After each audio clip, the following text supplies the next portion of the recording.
Sorry for the interruption. Good evening to one and all gathered here. I feel very honored to host this great event. On behalf of Department of Physics, Sangamalatayar Educational Trust Women's College Autonomous, Manargudi, we welcome you all for the prestigious occasion and awareness program on gender equality and women's empowerment. Your active participation is very important throughout the session. I request everyone to mute your audio to avoid background noise that may distract all of us from listening to the program. You can enter your questions and comments in the chat box during the session. If you have any question, unmute yourself at the end of the session and ask your doubts. A smile is an universal welcome. I request our head of the department, Dr. R. Ravi, to welcome the gathering.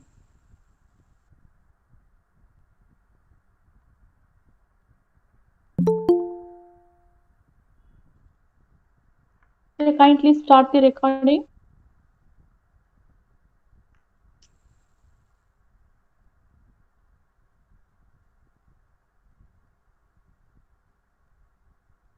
Good evening to all gathered here. As the head of the Department of Physics, first of all, I would like to thank Dr. V. Divaharan, correspondent, and Dr. S. Amuda, principal, STT Women's College Autonomous Manarkudi, for giving me the permission and also provide the necessary facilities to conduct the awareness program on gender equality and women's empowerment through online mode. First, I cordially welcome our beloved chief guest, a dynamic and multi-talented eminent person, Mrs. Adilashmi Logamurthy, Advocate High Court of Madras, who graciously and readily accept our invitation. Welcome, ma'am. I extend my welcome to our vice principals, Dr. B. Gayatri Bhatt and Dr. N. Umamageshwari, and head of the various departments for their moral support. Now, also I welcome other outside dignitaries in various fields. Next, I am pleased to welcome all the faculty members, students of various departments. Gender equality will be reached if we are able to empower one. Then, how to achieve their goal? I assure that today awareness program definitely serve the purpose. I request all to utilize the awareness program in a good manner. Once again, I welcome one and all. Thank you. Thank you, ma'am. I call upon Mrs. B. Revati, Assistant Professor of Physics, to introduce our eminent chief guest. Good evening to all. On this pleasant occasion, I have a great pleasure to introduce our chief guest, Mrs. Adilakshmi Logamurthy. She is a very bright, dynamic, and talented legal practitioner with a proven track record of providing indispensable advice to the clients and delivering positive outcome for them. She can communicate clearly and effectively both in legal profession and to the public at large. She is constantly focused on resolving various legal and social issues. She is working as an advocate in Madras High Court. She has completed BL 5 years integrated course in Dr. Ambedkar Government College, Chennai, University of Madras from 1988 to 1993. PG Diploma in Industrial Relations and Personal Management, Bharati Vidya Bhavan, Chennai from 1995 to 1996. She has completed Diploma in Juvenile Justice and Psychology, University of Madras from 2018 to 2019.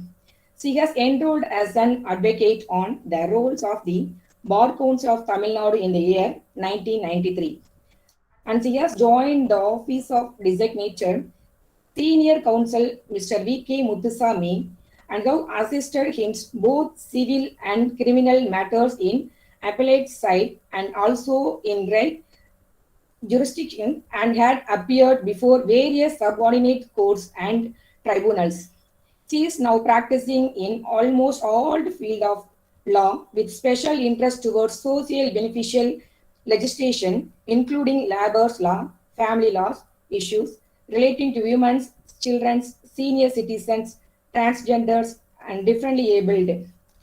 She has life member in National Federation of Women Lawyers, International Federation of Women Lawyers, National Institute of Personal Management, the Indian Society for Training and Development.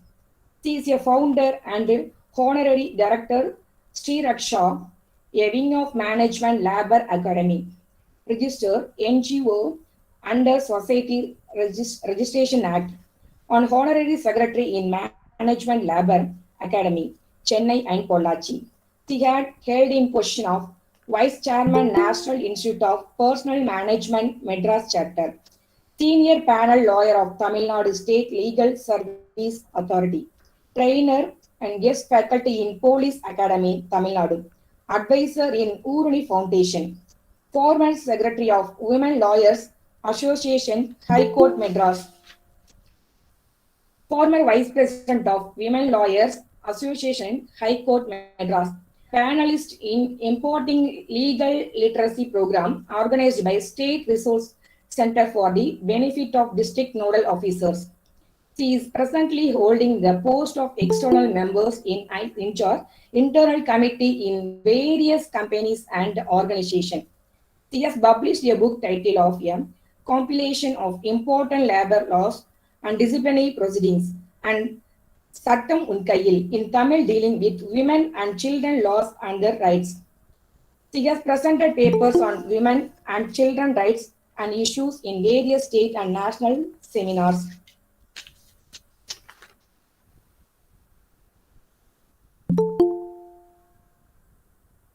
Presently holding the post of external exam internal committee in various companies and organizations. She has published in a compilation of important labor laws and disciplinary proceedings. She has regularly ventilates her views on various legal and social issues through media, both print and audio and video visual media. Her columns have been published in Kumkumam, Tholi, reputed Women's Fortnightly in Tamil, Vasantham, a supplement of the reputed newspaper Dinagaran. The writers have been published in Ananda Vigadan, Kumkumam, Dinamala Times of Indian.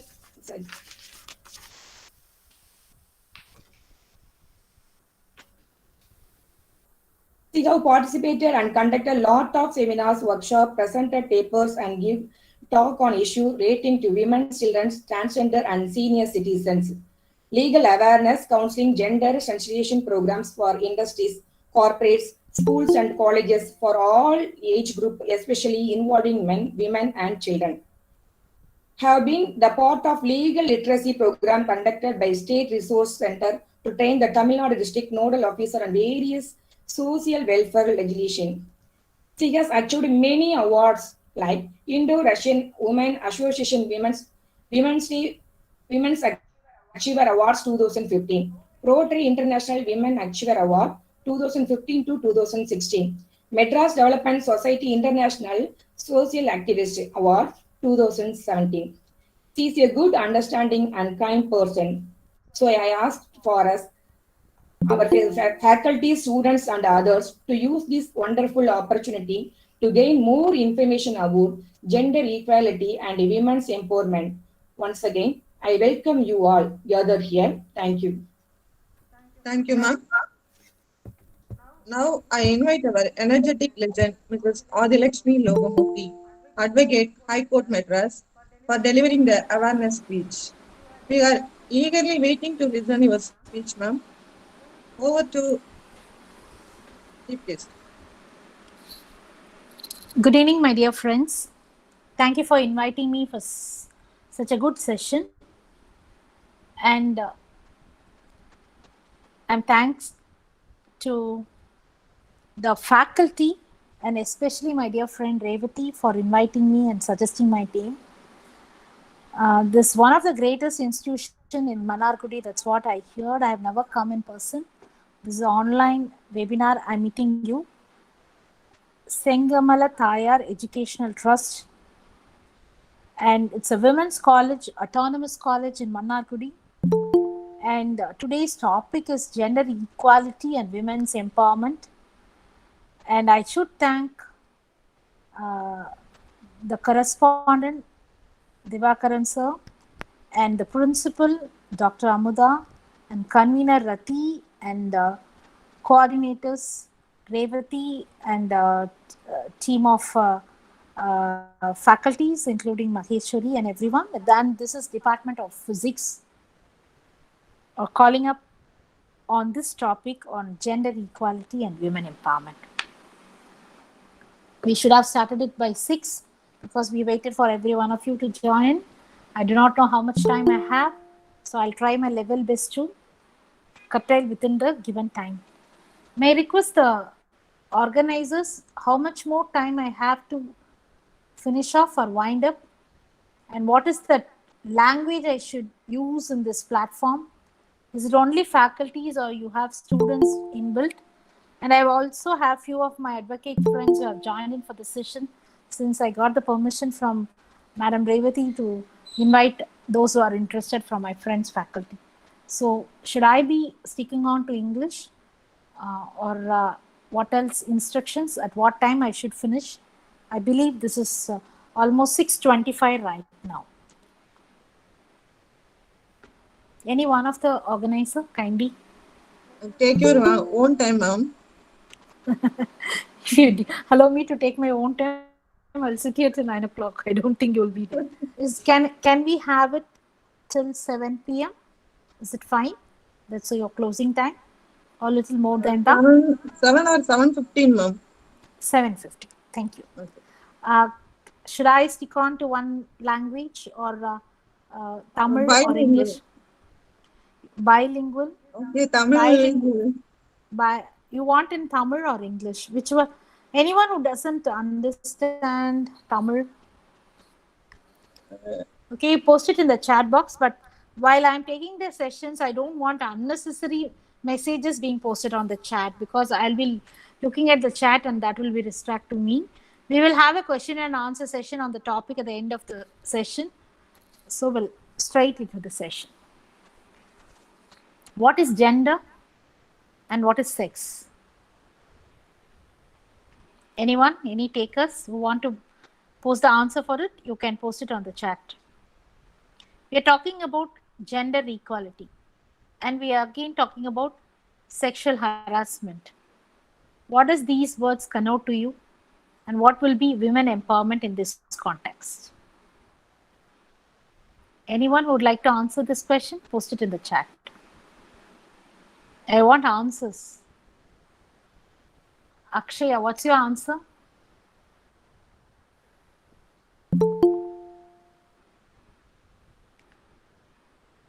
Post the answers, whatever you know. Otherwise, you can unmute and tell.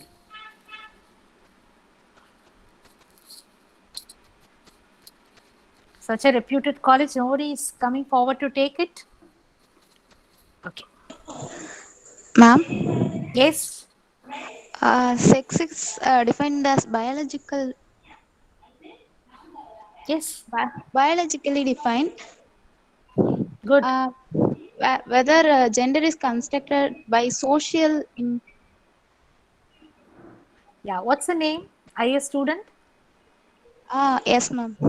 What is your name? உங்க பேர் என்ன? நீங்க என்ன படிக்கிறீங்க? Sri Kanchana, second BSc Physics, ma'am. Good. Very good. She has Thank you. explained in her own words. Sex is something biological. What you're assigned with. Gender is self-identified. Sex, we all know, predominantly male and female. But the difference in sexual orientation, we have male, female, and transgender persons also. So when we talk about gender sensitization, we should include transgenders as well. It's not only about women we are going to talk today. It is something on gender. Gender includes the third gender as well. Okay? We should understand that perspective. When you talk something on gender equality and women empowerment. So, when you understand gender equality, it's not something on women and men equal. It is gender of all three. That should be understood.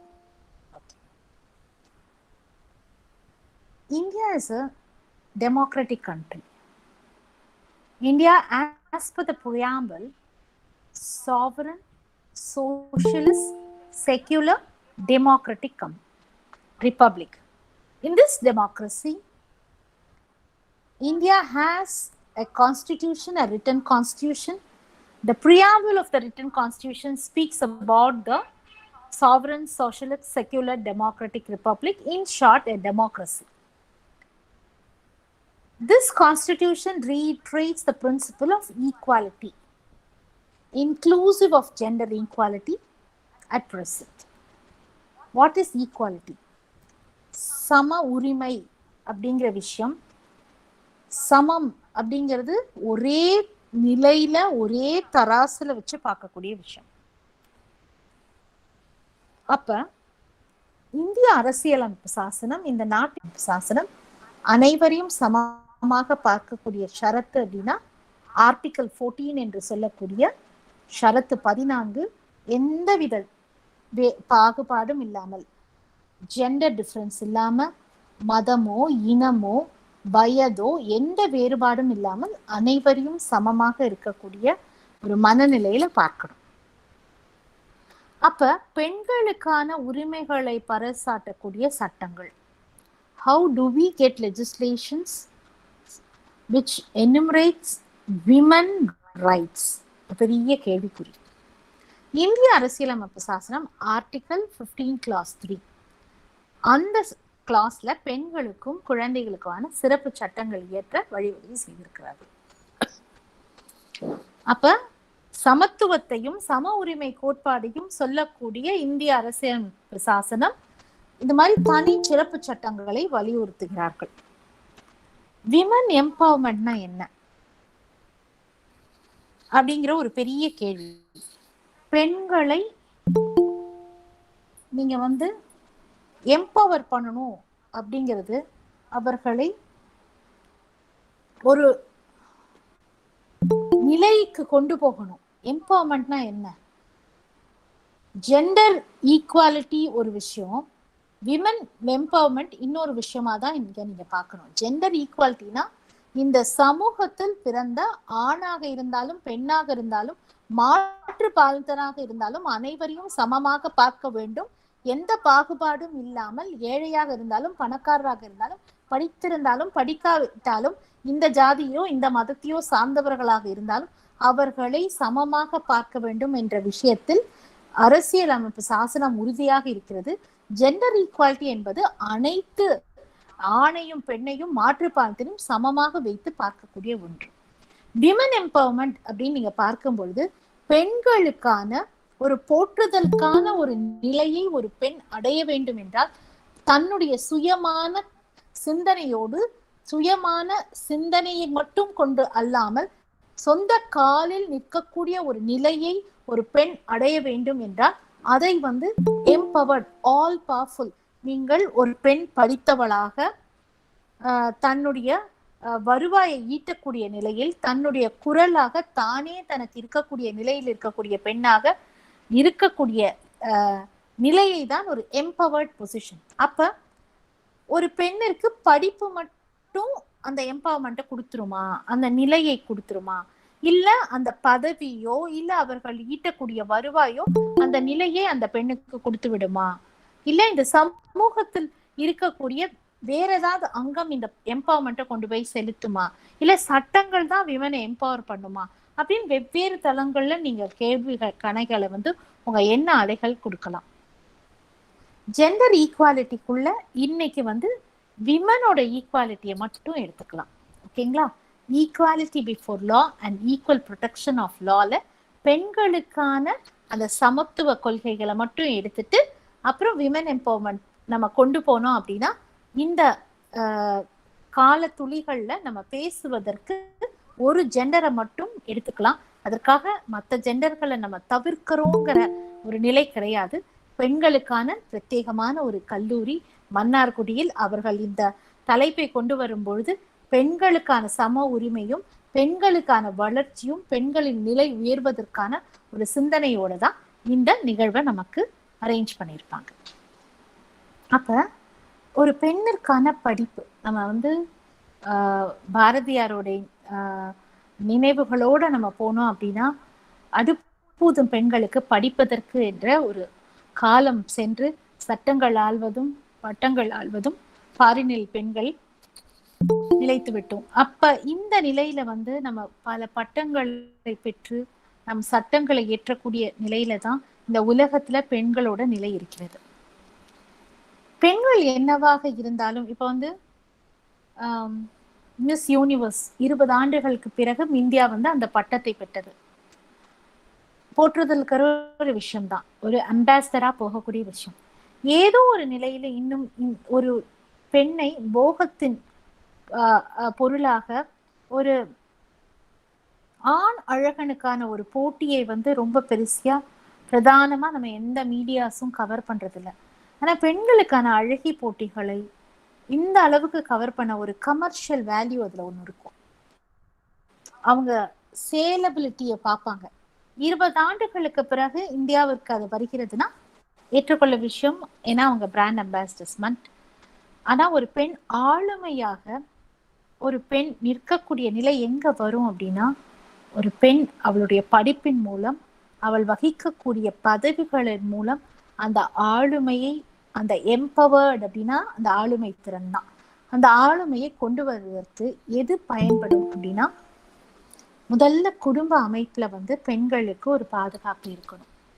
வசிக்கக்கூடிய இருப்பிடத்திலேயே பாதுகாப்பு இல்லைன்னா அதை பாதுகாக்க The Protection of Women from Domestic Violence Act 2005 அப்படிங்கிற ஒரு சிறப்பு சட்டம் இருக்கிறது. அப்புறம் அந்த பெண்ணுக்கு பாதுகாப்பு மட்டும் இல்லாம அந்த பெண் விருப்பப்பட்ட படிப்பை படிப்பதற்கான போதிய வழிவகை செய்யப்படணும். அது குடும்பமும் அதுல இணைஞ்சிருக்கக்கூடிய ஒரு விஷயம் இருக்கு. அது இன்ஸ்டிடியூஷனும் வராங்க. இன்னைக்கு எப்படி ஒரு பெண்கள் கல்லூரி இவ்வளவு சிறப்பாக ஒரு கல்வியை பெண்களுக்கு புகட்டக்கூடிய ஒரு நிலையில இருந்து இன்னைக்கு ஒரு ப்ரோக்ராம இது மாதிரி பல நிகழ்வுகளை நடத்தக்கூடிய ஒரு நிலை. அப்ப ஒரு பெண்ணுக்கு குடும்ப அமைப்புல பாதுகாப்பு இருந்து அந்த பெண்ணை படிக்க சொல்லணும். படிச்சுட்டா மட்டும் போதுமா? அந்த படித்த பெண்களுக்கு பணிக்கு செல்லக்கூடிய ஒரு நிலை இருக்கணும். என்னோட இன்ட்ரோடக்ஷன் படிக்கும்போது ஒர்க்கிங் ஆஸ் அ லாயர் அப்படின்னு சொன்னாங்க. லாயர்ங்கிறது ஒர்க் கிடையாது. I am attach to this profession. என்னுடைய பணி 24/7. I am not working as an advocate. I am into this profession. Professionalism அப்படிங்கிறது என்ன அப்படின்னா, நீங்களோட வாழக்கூடிய வாழ்க்கையே உங்களோட பணியாயிடும். Doctors, chartered accountants, advocates, political personalities, cine personalities, இதெல்லாம் அவங்க ப்ரொஃபஷன்னு சொல்லுவாங்க. ஏன்னா 24/7 எந்த நேரத்திலையும் தயாரா இருக்கக்கூடாது. ஜாப் அப்படின்னா ஒரு குறிப்பிட்ட டைம்ல மட்டும் பணி செய்யறது தான் ஜாப். அது உங்களோட ஒர்க். இது குறிப்பிட்ட டைம்ல எங்களோட பணி கிடையாது. அடுத்த செகண்ட் யாராவது வராங்க, கால் பண்றாங்க, எடுத்தானா we are all professionals. ஒரு சினிமா இண்டஸ்ட்ரியில இருக்கவங்க, பொலிட்டிக்கல் பர்சனாலிட்டிஸா இருக்கவங்க ஒரு ப்ரொஃபஷனலிசமோட இயங்கணும் அப்படின்னா அந்த ப்ரொஃபஷன்ஸ்க்கு மட்டும்தான் இருக்கா அப்படின்னா இல்லை. எல்லா பெண்களும் ஒரு ப்ரொஃபஷனலிசமோட தங்களோட வாழ்க்கையை செப்பனிட்டு போகும்பொழுது அந்த பணி எந்த பணி செஞ்சாலும் ப்ரொஃபஸர்ஸா இருக்கலாம், அவங்க டீச்சர்ஸா இருக்கலாம், பேங்கர்ஸா இருக்கலாம், ஏன் ஹோம் மேக்கர்ஸா இருக்கலாம், ஒரு சைக்காலஜிஸ்ட், என்ன மாதிரி ஒரு பொசிஷன் எடுத்தாலும் அதுல ஒரு ப்ரொஃபஷனலிசம் கொண்டு வரணும். இந்த ப்ரொஃபஷனலிசம் கொண்டு வரதுக்கு படிப்பு நம்மளுக்கு பயன்படும். நம்மளோட படிப்பு நம்மளுக்கு அந்த தைரியத்தை கொடுக்கும், தன்னம்பிக்கை கொடுக்கும். நாம நம்மளோட பணியில சிறப்பா இருக்கலாம். ஆனா இன்னைக்கு பெண்களுக்கு எதிராக நடக்கக்கூடிய வன்முறைகள் ஏராளமாக இருக்கு. இதுல இருந்து நம்மளை பாதுகாத்துக்கிறது? சட்டம் என்ன சொல்கிறது? சட்டம் நம்மளை பாதுகாக்குமா? இந்த நிலையில தான் நாம நீங்க நிக்கிறோம். நான் உங்களுக்கு இந்திய அரசியலமைப்பு சாசனம், ஈக்குவாலிட்டி, ஆர்டிகல் 15 கிளாஸ் 3 சொல்லிட்டேன். அதையும் தாண்டி நமக்கு இன்டர்நேஷனல் கன்வென்ஷன்ஸ் என்று சொல்லக்கூடிய ஐநாவில் உறுப்பு நாடுகளாக இருக்கக்கூடிய நாடுகள் அங்கே போடக்கூடிய அந்த கன்வென்ஷன் பிரகடனத்தை ஏற்றுக்கொள்ளக்கூடிய ஒரு நிலை. அப்ப இந்த மாதிரி ஐநா சபையில் நம்மை ஒரு அங்கத்தினராக உறுப்பினராக இருக்கும் பொழுது ஐநா சபை எப்படி உருவாச்சு அப்படின்னா அதுக்கு ஒரு சரித்திரம் இருக்கு. இந்த உலக நாடுகள் எப்படிப்பட்ட நாடுகள்லாம் அதுக்கு ஒரு சரித்திரம் இருக்கு. அப்ப இந்த உலகம் எப்படிப்பட்ட உலகமா இருந்ததுன்னா போலீஸ் ஸ்டேட். இன்னைக்கு ஆப்கானிஸ்தான் எப்படி இருக்கு, ஒரு ரூல்ஸ் பிரகாரம் நடத்துறாங்க. என்ன ரூல்ஸ் அப்படின்னா ஆட்சியாளர்களுக்கு விருப்பப்பட்ட ரூல். அப்படிதான் உலகத்துல பிரதானமா இருக்கக்கூடிய நாடுகள் வந்து சட்ட திட்டங்கள், இப்போ சட்டங்கள் இருக்கு. ஆனா அந்த சட்ட திட்டங்கள் ஆட்சியாளர்களின் சட்ட திட்டங்களா இருக்கும். ஆனா வெல்ஃபேர் ஸ்டேட் அப்படின்னா மக்களுக்கு நலன் பயக்கக்கூடிய சட்டங்களா இருக்கும். மக்களின் நலன் காக்குறதா ஒரு டெமோக்ராட்டிக் கண்ட்ரியோட அடிப்படை விஷயம். அப்ப போலீஸ் ஸ்டேட்டா இருந்து இன்னைக்கு வெல்ஃபேர் ஸ்டேட்டா நம்ம உருமாறி இருக்கக்கூடிய ஒரு நிலை இருக்கு. அதே மாதிரி பெண்களோட நிலை அப்படின்னு பாத்தீங்கன்னா சுதந்திர இந்தியாவுக்கு முன்னாடியே, அதாவது ஆங்கிலேயர்கள் நம்மளை ஆட்சி செய்யும் போதே சத்தியை எதிர்ப்பதற்காக, சத்தி அப்படின்னா உடன்கட்டை, கணவர் இறந்தப்புறம் நாமளும் we have to fall into that fire, அப்படிதான் இருந்தது. கணவர் இறந்தப்புறம் ஒரு பெண்ணுக்கு வாழ்வதற்கு அருகதையே இல்லை, அவங்களோட இவங்களும் மறிக்கணும் அப்படின்னா எவ்வளவு ஒரு கொடுமையான ஒரு விஷயமா இந்த நாடு வந்து ஒரு பெண்ணை வந்து பாரமா பார்த்தது. குழந்தை திருமணங்கள், அதே போல ஒரு பெண் வந்து கைம்பெண் ஆயிட்டாங்க அப்படின்னா அந்த பெண்ணுக்கு வந்து எந்தவித சொத்து உரிமையோ எதுவுமே இல்லாம அவர்களை எப்படி முடக்க முடியுமோ, இப்படி இருந்த ஒரு சமூகத்தில் இன்னைக்கு பெண் உரிமையை பேசக்கூடிய நிலையில அன்னைக்கே ராஜாராம் மோகன் ராய் போன்றவர்கள் குழந்தை திருமணத்தை ஒழிப்பதற்காக, அந்த கைம்பெண்களுக்கான மறுவாழ்வுக்காக, சத்தியை ஒழிப்பதற்காக பல பாடுபட்டு சரோஜினி நாயுடு போயிட்டவர்கள். அது ஒரு சரித்திரம். அதுக்கப்புறம் வந்து நமக்கு வந்த சட்டங்கள் வந்து இன்னைக்கு பெண்களை இந்த நிலையில பேசுவதற்கு அடிப்படையா இருக்கு. வழக்கறிஞரா இருக்கிறதுனால நான் சட்டத்தை வந்து ஒரு புகழாரம் பாடுறேன் அப்படின்னு இல்லை. இன்னைக்கு பெண்களுக்கு குரலா இருக்கக்கூடியவர்கள் எத்தனை பேர் இருந்தாலும் சட்டத்தின் பங்கு வந்து அதிக அளவுல இருக்கக்கூடிய விஷயத்த நம்ம பார்க்கணும். இந்தியாவை பொறுத்த வரைக்கும் முதலில் சிறப்பு சட்டம் அப்படின்னு விடுதலைக்கு பிறகு, நம்ம சுதந்திரத்துக்கு பிறகு ஏற்றப்பட்ட சட்டம் அப்படின்னு பாத்தீங்கன்னா 1961 இந்த டவுரி ப்ரொஹிபிஷன் ஆக்ட் அப்படின்னு இருக்கக்கூடிய வரதட்சணை ஒழிப்பு சட்டம் தான் 1961 47 சுதந்திரம் பெற்ற அப்புறம் சிறப்பு சட்டம்னு 61 இந்த சிறப்பு சட்டங்களை பாத்தீங்கன்னா சமூகத்துல புறையோடி இருக்கக்கூடிய விஷயங்களை கலைந்து இருக்கக்கூடிய விஷயமா இருக்கும். அதுக்கப்புறம் நீங்க பாத்தீங்க அப்படின்னா மெட்டர்னிட்டி பெனிஃபிட் ஆக்ட் 1961 தான் வருது. பேறு கால விடுப்பை பத்தி பேசக்கூடிய சட்டம். சமீபத்துலதான் அந்த சட்டங்கள் திருத்தம் செய்யப்பட்டக்கூடிய ஒரு நிலையும் நம்ம பார்த்தோம். அதுக்கப்புறம் பாத்தீங்கன்னா பெண்களை தவறாக சித்தரிக்கக்கூடிய இன்டீசன்ட் ரெப்ரசன்டேஷன் ஆஃப் விமனை தடுப்பதற்கு ஒரு சட்டம். இம்மாரல் டிராபிகிங், பாலியல் ரீதியான விஷயத்துக்கு பெண்களை டிராபிகிங், கடத்தி செல்வதை, அவர்களை வந்து தங்களோட ஒரு கையகப்படுத்தி தங்களோட கமாடிட்டா வைக்கிறதெல்லாம் தடுக்கிறதுக்கு ஒரு சட்டம் அப்படின்னு ஒரு நிலையிலையும் ஒரு சட்டம் இருந்தாலும் பிரதானமா ஒரு 3 நிலையில இருக்கக்கூடிய சட்டங்களை பத்தி பெண்கள் தெரிந்து கொண்டால் அவர்கள் வாழ்வு வந்து கொஞ்சம் சிறப்பா இருக்கும், செம்மையா இருக்கும். The Protection of Women from Domestic Violence Act 2005 குடும்ப வன்முறையிலிருந்து பெண்களை பாதுகாக்க இருக்கக்கூடிய சட்டம் 2005. அதே போல பணியிடங்களில் ஏற்படக்கூடிய பாலியல் வன்முறையிலிருந்து பெண்களை பாதுகாக்க இருக்கக்கூடிய சட்டம் 2013. அதே மாதிரி குழந்தைகளுக்கு எதிராக நடக்கக்கூடிய பாலியல் வன்முறையை தடுப்பதற்கு 2012 இருக்கக்கூடிய சிறப்பு சட்டம். அதையும் தாண்டி நிர்பயாவின் துர்மரணத்திற்கு அப்புறம் இயற்றப்பட்ட சட்டங்கள், அந்த சட்டங்கள் வந்து சட்ட திருத்தங்களாக கொண்டு வரப்பட்டது. இந்திய தண்டனை சட்டம், சாட்சிய சட்டம், குற்றவியல் நடைமுறை சட்டம், நான் ஏற்கனவே சொன்ன போக்சோ குழந்தைகளுக்கான வன்முறை எதிர்க்கும் அந்த சட்டம் அனைத்தும் திருத்தம் செய்யக்கூடிய ஒரு நிலை இருக்குது. இதுதான் ஆர்டிகல் 15 clause 3 சொன்னது. புது சட்டங்கள் இயற்றவோ இருக்கக்கூடிய சட்டங்களோ திருத்தி பெண்களுக்கு பாதுகாப்பு கொடுக்கக்கூடிய ஒரு நிலை இருக்கு. சரி, ஒரு சட்டத்தை பத்தி ஒரு 5 நிமிஷம் உங்களுக்கு சொல்றேன், நீங்க அப்படியே உங்க மனசுல வாங்கிக்கோங்க. அப்புறம் என்னோட வாட்ஸ்அப் நம்பர் கொடுக்குறேன், மெயில் ஐடி உங்களுக்கு கொடுக்குறேன். உங்களுக்கு சந்தேகங்கள் இருந்தா நம்ம தொடர்ந்து அதை பத்தி பார்ப்போம். சரி, அப்ப நம்ம என்ன மாதிரி குடும்ப அமைப்பு இருக்கு அப்படின்னு பார்க்கணும். இல்ல எத்தனை பேர் குழந்தைகள் பள்ளி கல்லூரில படிக்கிற குழந்தைகள் கலந்துருக்கீங்கன்னு தெரியல. உங்களுக்கு நல்லா தெரியும், நமக்கும் குழந்தையா இருந்து இந்த பருவத்தை அடைஞ்சவங்க தான். என்னதான் வந்து இன்னைக்கு சமூகம் வளர்ச்சி அடைஞ்சா கூட சில குடும்பங்களில் பெண் குழந்தைகளை ஆண் குழந்தைகளுக்கு நிகரா பார்க்கறதே கிடையாது. அங்கதான் தப்பு பண்றோம். ஆண் குழந்தைய வளர்த்தும் போது அம்மாவுக்கு மரியாதை கொடுக்கக்கூடிய அப்பாவா இருந்தா அந்த அப்பாவை பார்த்து அந்த குழந்தை தெரிஞ்சுக்கும். அம்மாவையே போட்டு அடிக்கிற ஒரு அப்பாவை நம்ம வந்து பார்த்து வளரும் போது தனக்கு அந்த பவர் இருக்குங்கிற ஒரு தவறான ஒரு உதாரணத்தை பின்பற்றி வளரக்கூடிய குழந்தையா இருக்கும். அதையும் தாண்டி சில நேரங்களில் ஒரு குழந்தை, ஆண் குழந்தையும் ஒரு பெண் குழந்தையும் இருக்கக்கூடிய குடும்பங்கள்ல அந்த பெண் குழந்தைய வந்து வீட்டு வேலைகளை பண்ணக்கூடிய ஒரு பயிற்சியை கொடுக்குறாங்க. ஆனா ஆண் குழந்தைக்கு அது கொடுக்கறதே கிடையாது. பாகுபாடு பார்க்க. இதை விட ஞாயிற்றுக்கிழமைகள் எல்லாம் பார்த்தீங்க அப்படின்னா அந்த ஆண் குழந்தை அழகா விளையாடும், இந்த பெண் குழந்தை வீட்டு வேலை செஞ்சு அன்னைக்கு செய்யக்கூடிய சமையல்ல வந்து எல்லா பணிகளும் செய்யற மாதிரி பணிக்கக்கூடிய நிலை இருப்பாங்க. ஆனா இன்னைக்கு பாத்தீங்கன்னா சில குடும்பங்களில ஒரு பெண் குழந்தை இருந்தா அந்த குழந்தைக்கு வீட்டு பணிகளை கூட சொல்லிக் கொடுக்காத இன்னும் செல்லம் பாராட்டக்கூடிய நிலைகளும் இருக்கக்கூடியவர்களும் இருக்காங்க.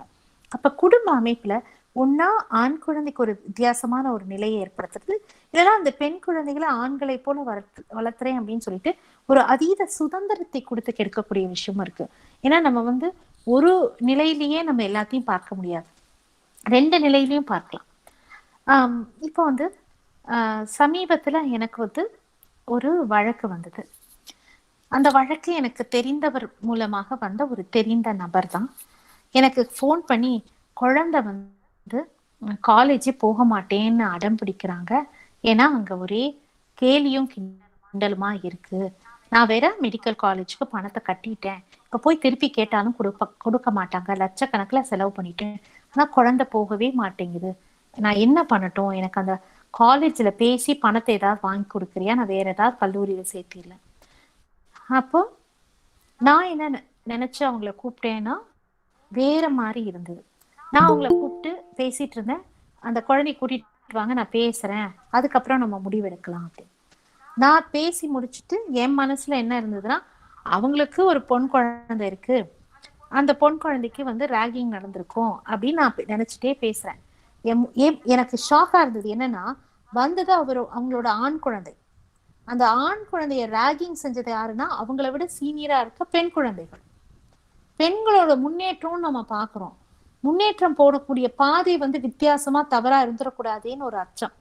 எனக்கு ராகிங்கோட சட்டம் பத்தி நல்லா தெரியும். அந்த சட்டத்துல வந்து ஒரு பெரிய கரும்புள்ளி ஏற்படுறதை விட அந்த குழந்தைகளுக்கு ராக் செஞ்ச குழந்தைகளுக்கு வேற எங்கேயுமே காலேஜ்ல சீட் கிடைக்காத அளவுக்கு ஆயிடும், அவங்க படிப்பே போயிடும்.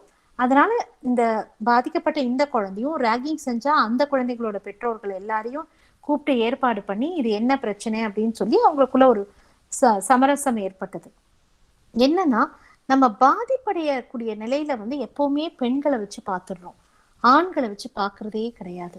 ஆண் அப்படிங்கிற நிலையில வந்து பாதிப்பே வராது. இது வந்து இது மாதிரி நிலைகள்ல ஆண்களுக்கும் பாதிப்பு இருக்கானா, பாதிப்பு வந்து பெண்களுக்கு அதிகமா இருக்கக்கூடிய நிலை இருக்கு அப்படிங்கிறதா சட்டம் பறைசாட்டுகிறது. அப்ப குடும்ப அமைப்புல ஒரு பெண்ணுக்கு உடல் ரீதியாக, மன ரீதியாக, வார்த்தை ரீதியாக, பாலியல் ரீதியாக, பொருளாதார ரீதியாக வன்முறை நடக்குது அப்படின்னா அந்த பெண் எங்கே போய் புகார் கொடுப்பது அப்படின்னா, எப்பவுமே நம்மளுக்கு தெரிஞ்சதெல்லாம் காவல் நிலையம். நம்மளுக்கு எப்பவுமே இந்த காக்கி சட்டை மேல ஒரு பயமும் இருக்கும், அந்த அவங்க கிட்ட ஒரு மரியாதையும் இருக்கும். அந்த காக்கி சட்டையை தாண்டி நீங்க போகக்கூடிய இடம் அப்படின்னு பாத்தீங்கன்னா இந்த குடும்ப வன்முறையில ப்ரொடெக்ஷன் ஆபீசர்ஸ், பாதுகாப்பு அலுவலர் என்று சொல்லக்கூடியவர்கள் ஒரு மாவட்ட ஆட்சியாளர் அலுவலர், டிஸ்ட்ரிக்ட் கலெக்டர்ஸ் ஆபீஸ் கீழே இயங்கக்கூடிய சோசியல் வெல்ஃபேர் டிபார்ட்மெண்ட்ல ப்ரொடெக்ஷன் ஆபீசர்ஸ்னு இருப்பாங்க. ஒரு டிஸ்ட்ரிக்டும் ஒரு பெண்மணியை வந்து அரசு நியமிச்சிருக்கு. அப்ப இந்த மாதிரி வன்முறை ஏற்படும் போது எப்பவுமே காவல் நிலையத்துல போய் எஃப்ஐஆர் போட்டு பழக்கப்பட்ட நம்மளுக்கு இந்த ப்ரொடெக்ஷன் ஆபீசர் கிட்ட போனா டொமஸ்டிக் இன்சிடென்ட் ரிப்போர்ட் என்று சொல்லக்கூடிய டிஐஆரை வந்து ஒன்னை ப்ரிப்பேர் பண்ணி அந்த வழக்கை வந்து நீதிமன்றத்துக்கு எடுத்துட்டு போவாங்க. ஆனா இந்த பெண் அவங்க போய் ஒரு லெட்டர் கூட எழுதி பெருசா சிரமப்பட வேண்டாம், ஒரு படிவம் கொடுப்பாங்க. அந்த படிவம்ல எல்லா விஷயத்திலயும் போட்டிருப்பாங்க, அடிக்கிறது, உதைக்கிறது, கிள்றதுன்னு அப்படியே ஒரு லைனா நம்ம சொல்லிக்கிட்டே போவோம். ஒருத்தர் குடும்பப்படுறதுனால உடல் ரீதியாக ஏற்பட்ட காயம், மன ரீதியாக ஏற்பட்ட காயம், சீதனா ப்ராப்பர்ட்டி கேட்டது, குழந்தைய வந்து கஸ்டடியை பிடிச்சு வச்சுக்கிறது, ஒரு நம்மளுக்கு எது தேவைப்படுதோ அதை டிக் பண்ணி கொடுத்து உங்களுக்கு ஏதாவது ரைட் பண்ணணும் அதை தாண்டினா எழுதி கொடுத்தாலே, அந்த ஃபார்மை கொடுத்தாலே உங்களுக்கு போதுமான ஒரு விஷயமா இருக்கும். அப்ப குடும்ப அமைப்புல கூட வன்முறை நடக்குதா அப்படின்னா, இந்த குடும்ப வன்முறையிலிருந்து பெண்களை பாதுகாக்க சட்டம் வரும் வரையிலுமே குடும்ப வன்முறைங்கிற வார்த்தை வந்து இந்திய சட்ட அமைப்புல எங்கேயுமே நம்ம பயன்படுத்தாத விஷயம். இந்த சட்டம் வரும்போது கூட இந்த சட்டத்தை பத்தி விவாதம் வரும்போது கூட இந்த என்ன பண்றாங்க அப்படின்னா, விவாதத்துல கூட இந்த பார்லிமெண்ட்ல எல்லாம் கூட இந்த மாதிரி ஸ்ட்ரிஞ்சென்ட்டா வரணுமாங்கிற நிறைய விவாதங்கள் போனதாக நம்ம வந்து சரித்திரம் கூறுகிறது. அப்ப ஒரு பெண்ணை தவறாக பேசுறது இல்லை என்னோட கமாடிட்டி அப்படிங்கிறது குடும்ப அமைப்புல இருக்கிறத ஓவர் கம் பண்றதுக்கே நமக்கு ரொம்ப டைம் ஆச்சு. ஆனா இந்த சட்டத்துல வந்து நேரடியா போய் நீங்க புகார் கொடுத்து ப்ரொடெக்ஷன் ஆஃபீஸர்கிட்ட போனா சமரசம் ட்ரை பண்ணுவாங்க, முடியலன்னா மேஜிஸ்ட்ரேட் கோர்ட்டுக்கு வழக்க கொண்டு போயிடுவாங்க. இதை எக்ஸ்பார்ட்டி ஆர்டர் வாங்கலாம். எதிர்த்தரப்புக்கு சம்மன் சர்வாய் அவங்க வராம விட்டாங்க அப்படின்னா உங்களுக்கு வந்து ஒருதலை பட்சமாக ப்ரொடெக்ஷன் ஆர்டர், பாதுகாப்பு உத்தரவு, அதே மாதிரி அவர்களுக்கு இருப்பிடத்திற்கான உத்தரவு, ரெசிடென்ஷியல் ஆர்டர். வீட்டை விட்டு வெளியே துரத்தி விட்டுட்டாங்க, எங்க போய் இருப்பாங்க? இருக்கிறது ரொம்ப சிரமமா இருக்கும் இல்லைங்களா? அப்ப நம்ம வந்து ஒரு இருப்பிடத்துக்கான உத்தரவு, அதே வீட்டுல போய் இருக்கிறதுக்கான ஒன் ஸ்டாப் கிரைசிஸ் சென்டர்ல எத்தனை நாள் இருக்கலாம், எத்தனை நாள் சர்வீஸ் ப்ரொவைடர்ஸோட இருக்க முடியும்? அதுக்கப்புறம் குழந்தையோட கஸ்டடி, காம்பன்சேஷன், ஜீவனாம்சம் எல்லாத்தையும் கேட்கக்கூடிய ஒரு நிலை இருக்கு. இதை எடுத்தோடனே இந்த லா வந்து சிவில் லாவை தான் பார்ப்பாங்க. கிரிமினாலிட்டி, சிவில் அண்ட் கிரிமினல் லா அப்படிங்கிறதான் இதை பார்க்கணும். அப்போ ஒரு உத்தரவு கொடுத்து அந்த உத்தரவை மீறும் பொழுது மட்டும்தான் அது கண்டெம்ட் ஆஃப் கோர்ட்டுங்கிற வகையில சிறை தண்டனையும் அவங்க வந்து ஃபைனும் கொடுக்கக்கூடிய ஒரு நிலை இருக்கு. அப்ப ஒரு பாதிப்படைந்த பெண் வந்து நீதிமன்றத்தில் வந்து தனக்கு வேண்டத இந்த மாதிரி விஷயத்த கோருகிற போது அந்த பாதிப்படைஞ்ச பெண்ணுக்கான நிவாரணத்தை நீதிமன்றம் சுருங்க கொடுக்கணும் அப்படின்னாலும் கூட நிறைய வழக்குகள் இன்னும் நிலுவையில இருக்கு, இல்ல காலதாமதம் ஆகக்கூடிய விஷயங்கள் இருக்கு. எப்பவுமே வந்து ஒரு வழக்கு அப்படின்னு வரும்போது அதை சுருக்க முடிக்கிறதுக்கான விஷயத்த நம்ம ஆராய்ஞ்சு பார்க்கணும். சில வழக்குகளை ஆற போடணும். இப்போ எனக்கு சில பேர் வந்து விவாகரத்து வேணும்னு சொல்லும் போது நான் ரொம்ப நேரம் பேசுவேன் அவங்க கிட்ட. இது தேவையா அப்படிங்கிறது நம்ம பார்வையிலையும் அலசி பார்க்கக்கூடிய விஷயங்கள் இருக்கும். சில நேரங்கள்ல அடுத்த நாளே போட்டுருவேன். என்னோட ஜூனியர்ஸ் எல்லாம் கேட்பாங்க, ஏன் மேடம் அந்த கேஸ் வந்து 2 மாசம் ஆச்சு இன்னும் பேச்சுவார்த்தையிலேயே இருக்கீங்க, இந்த கேஸ் வந்தா 2வது நாளே என்னை உசுறு எடுத்து இப்பவே ப்ரிப்பேர் பண்ணுன்னு சாப்பிட கூட விடாம இப்பவே நீங்க போடணுங்கிறீங்கன்னா அந்த தன்மை இந்த வழக்குக்கு தேவையில்லைங்கிறது கிளைண்ட் சொன்னா கூட நம்ம யோசிக்கிறது. குழந்தையோட வந்திருப்பாங்க, ஒரு ஈகோல வந்திருப்பாங்க, ஒரு பாதிக்கப்பட்ட நிலை, அவருக்கு கவுன்சிலிங் தீர்வாகும். இதுக்காக தான் இந்த குடும்ப வன்முறை சட்டம் என்னன்னா, இந்த வன்முறையாளர்களுக்கு ஒரு ஒரு ஒரு ஒரு புரிதலும் பாதிப்படைவருக்கு ஒரு தீர்வும் கொடுக்கக்கூடியது. அதாவது இவங்க என்ன கேட்கறாங்க அப்படின்னா, விவாகரத்துல வாழ்க்கையே வேண்டாம்னு சொல்லக்கூடிய ஒரு நிலை. விவாகரத்துன்னு போறதுக்கு பதிலா இல்ல இந்திய தண்டனை சட்டத்துல 498 சொல்லக்கூடிய குரியல்டி பை ஹஸ்பண்ட் அண்ட் ரிலேட்டிவ்னு சொல்லக்கூடிய விஷயத்தை தாண்டி இதுல வந்து திருமணமான பெண், திருமணம் ஆகாத பெண்களும் வரலாம் குடும்ப வன்முறையில. அவர்களுக்கு ஒரு தீர்வு கிடைக்கும், ஒரு நல்ல ஒரு சாலிட்டரி ஒரு சாலிடான ஒரு தீர்வு கிடைக்கும். நிறைய பெண்கள் வந்து இந்த குடும்ப வன்முறையில வந்து ஐசோலேட்டட் ஆயிடுவாங்க, சாலிட்டரி ஆயிடுவாங்க. தான் மட்டுமே சோல், தான் மட்டும் SOLE சோல், தான் மட்டுமே எல்லாம். அதாவது மாமியாரை நம்ப முடியாது, அப்பாவை நம்ப முடியாது, அம்மாவை நம்ப முடியாது. இந்த மாதிரி ஒரு கைண்ட் ஆஃப் மென்டலா ரொம்ப வீக் ஆயிடுவாங்க, சிக் ஆயிடுவாங்க. அதனால சட்டம் அவர்களுக்கான ஆலோசனைகளையும் நீதிமன்றத்துல கொடுக்கணும் அப்படிங்கிற விஷயத்தெல்லாம் உள்ளடக்கி வச்சிருக்கக்கூடிய விஷயம். குடும்ப வன்முறைனா உடல் ரீதியாக, மன ரீதியாக, வார்த்தை ரீதியாக, பாலியல் ரீதியாக, பொருளாதார ரீதியாக ஏற்படக்கூடிய விஷயம். அதற்கு நீதிமன்றத்திற்கு போவதற்கு முன்னால், காவல் நிலையத்திற்கு போவதற்கு முன்னால் பாதுகாப்பு அலுவலர் ஒவ்வொரு மாவட்ட ஆட்சியாளர் அலுவலகத்துக்கு கீழே இருப்பாங்க. அவர்கள் கிட்ட போனீங்கன்னா உங்க பிரச்சனையை சொன்னா ஒரு படிவத்துல ஃபில் பண்ணி கொடுத்தா அவங்க வந்து உங்களுக்கு தேவையான கவுன்சிலிங்கோ சர்வீஸ் ப்ரொவைடர்ஸோ போனோன்னா மெடிக்கல் எய்டோ லீகல் எய்டோ கொடுத்துட்டு, மெடிக்கல் ஃப்ரீயா கொடுப்பாங்க, லீகல் எய்ட் எல்லாம் ஃப்ரீயா உங்களுக்கு கொடுத்துட்டு உங்களுக்கு ஒரு தீர்வை ஏற்படுத்தி கொடுத்துட்டு ஒரு சமரசம் வருதான்னு பார்த்து முடியலன்னா நீதிமன்றத்துக்கு போடுவாங்க. செக்ஷன் 12 வந்து அந்த பெட்டிஷனை போடுவாங்க. நீதிமன்றத்துக்கு போயிட்டு நீங்க பாதுகாப்பு உத்தரவோ, மெயின்டெனன்ஸ் ஆர்டரோ, கஸ்டடி ஆர்டரோ, காம்பன்சேஷனோ இல்ல ப்ரொடெக்ஷன் ஆர்டர், எந்த ஆர்டர் வேணா நீங்க வந்து ரெசிடென்ஷியல் ப்ரொடெக்ஷன் எல்லா ஆர்டர்ஸையும் நீங்க வந்து ஒன்னொன்னா அவங்க கிட்ட கேட்டு எது வேணுமோ அதை இன்ட்ரிம் ஆர்டரா, அதை வந்து எக்ஸ்பார்ட்டி ஆர்டரா கூட வாங்கக்கூடிய ஒரு நிலை இருக்கு.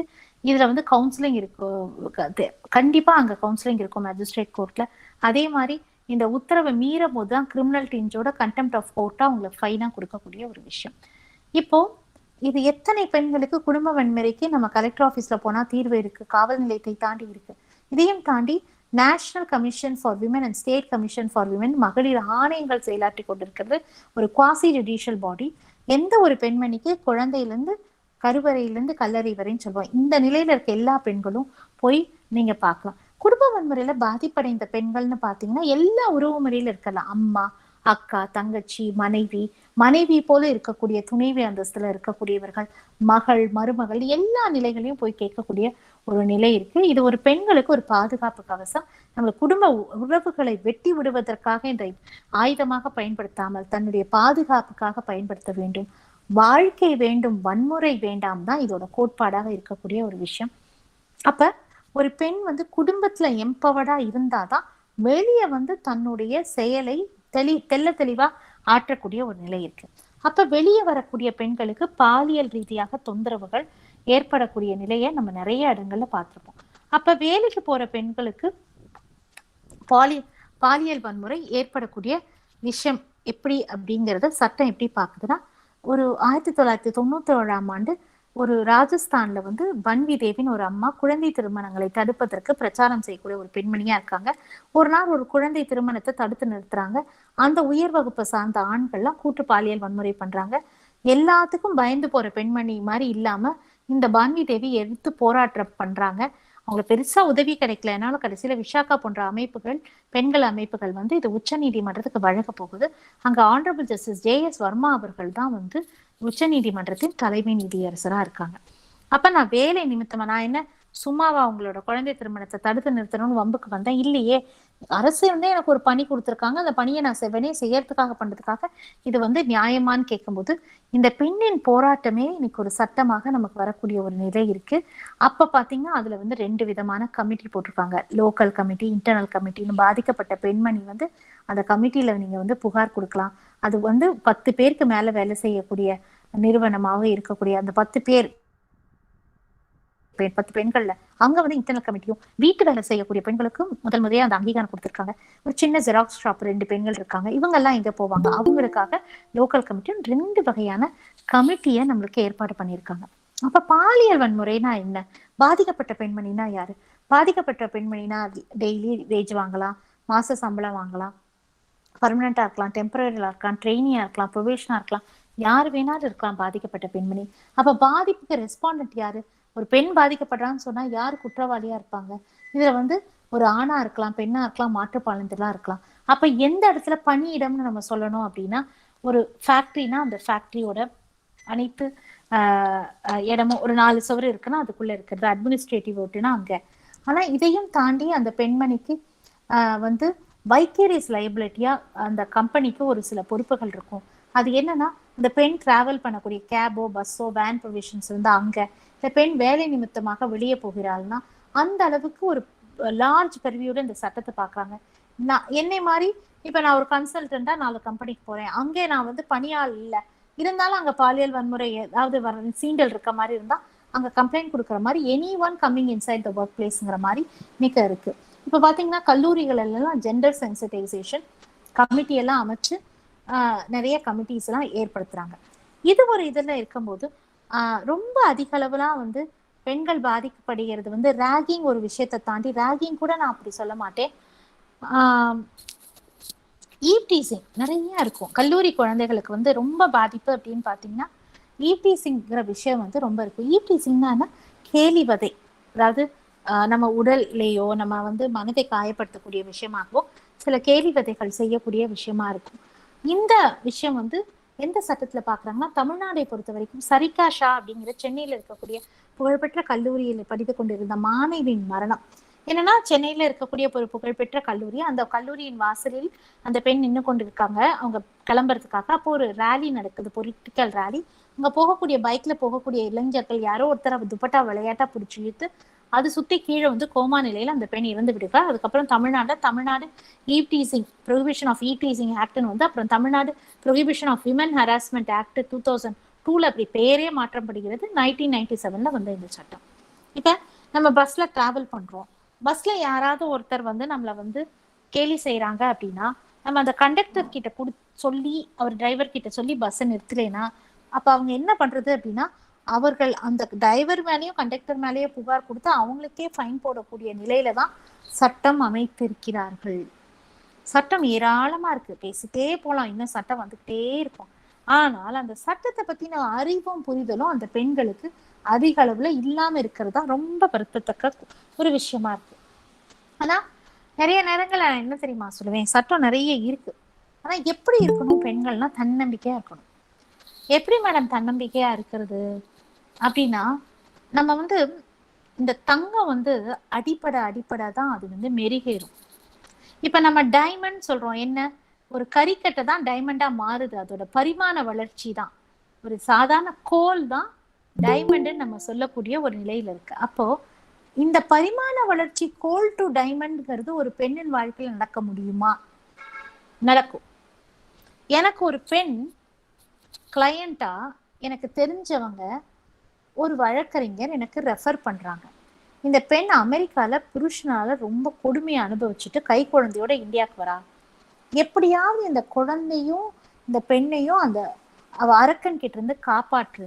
முதல் வாட்டி அந்த பெண்மணியை நான் பார்க்கும் பொழுது கையில் குழந்தை, ஒரு 8 மாசம் 9 மாசம் குழந்தை, மனதுல வந்து அப்படி ஒரு பாரத்தோட அந்த பெண் அவங்களோட பேசுறேன். நான் நிறைய சமூக பணி செய்யறதுனால அந்த பெண்ணை வந்து என்னோட சமூக பணியில இணைச்சுக்கோங்கன்னு அவங்க தந்தையார் சொல்ற. அவளோட பணியை பார்த்துட்டு, அவ பேசிக்கா ஒரு படிப்பு படிச்சிருக்கா, ஒரு யூஜி முடிச்சு ஒரு பிஜி முடிச்சு ஒரு பணிக்கு போற படிப்பு ஒண்ணு படிச்சிருந்தாலும் அந்த பெண்மணி நான் என்ன சொல்றேன் அப்படின்னா, நீ வந்து நான் ஒரு கல்லூரியில நீ சோசியல் ஒர்க் படி, உனக்கு அது இயல்பாவே வருது அப்படின்னு சொல்லி. ஆனா அந்த பெண்ணுக்கு 30 வயசு தாண்டோன்னா கல்லூரியில சோசியல் ஒர்க்கு சின்ன பசங்களே போக மாட்டாங்க, இவங்களுக்கு குழந்தை வேற இருக்கு, இவங்க எப்படி வந்து இங்க சேருவாங்க? அப்புறம் நான் சொன்னேன், இந்த பெண் வந்து இப்படி கணவரால் துன்பப்பட்ட பெண், இந்த பெண்ணுக்கு நீங்க சீட் கொடுங்க, நான் வந்து கேரண்டி பண்றேன் 33 34 வயசானா கூட உங்க எல்லா பணியும் சிறப்பா செய்வா.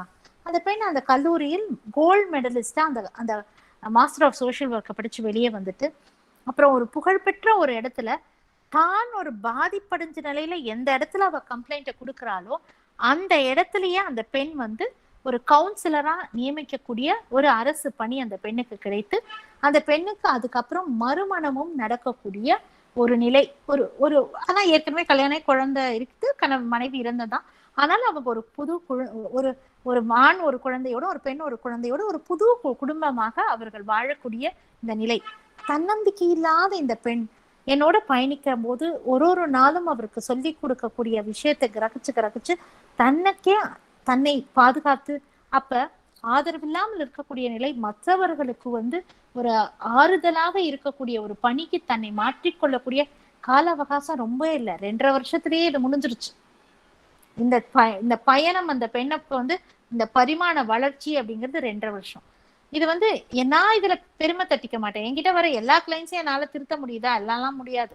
நான் அதுல ஒரு சின்ன அணிலாக இருந்திருக்கேன். அந்த தன்னம்பிக்கை இருக்கக்கூடிய பெண்களுக்கு வந்து கொஞ்சம் அதை வந்து தேடி கண்டுபிடிச்சு கொடுத்து அதை கொடி மாதிரி இருக்க பெண்கள் வந்து அந்த மரத்துல பற்ற மாதிரி படர விட்டா அவங்க படர்ந்து அவர்கள் 4 பேருக்கு பயனுடையக்கூடிய நிலையாக இருப்பாங்க.